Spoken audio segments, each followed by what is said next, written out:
His nickname was Wet Wipes. The staff of The Apprentice had a nickname for Old Donnie's longtime bodyguard, and it was Wet Wipes. There were so many cleanups on aisle number 2 involving the host of The Apprentice that it was someone's full-time job to carry around the wet wipes. Comedian Noel Casler does a better job of explaining it. He used to work on The Apprentice. He's ignoring his NDA or something. I don't know how he gets away with this, but he's been talking about it for years. He would often soil himself on The Apprentice set. He's incontinent. His are uncontrollable. He's worn diapers since probably the 90s, but I saw it firsthand in the 2000s on Celebrity Apprentice in late 2000s, and we'd have to stop the show and change him, and that was Keith Schiller's job. He would take him off set, he would wipe him down. Our nickname for Keith was Wet Wipes.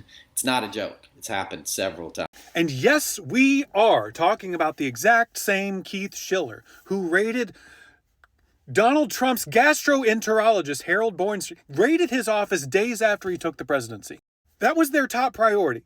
The Trump administration just got in the White House, and they had so many other things they could have spent their time in, like, I don't know, finding out the latest with the standoff with North Korea, or where North Korea is, staffing hundreds of different positions within the executive branch. There were so many things that should have been more important, but the White House's top priority was sending Donald Trump's personal bodyguard to get this doctor's records regarding Donald Trump's bowels.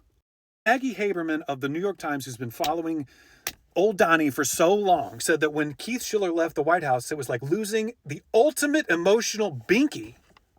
Whatever he knows is so important that even after he left, the White House was still paying him $15,000 a month.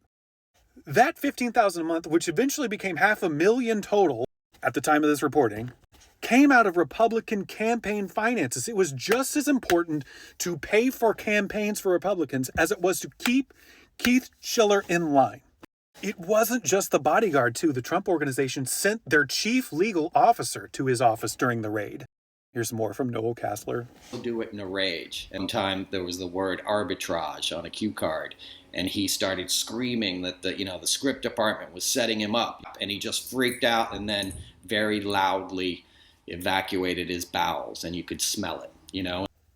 I'm not a Democrat on the House Oversight Committee, but I can tell you who I would subpoena next if I were in charge.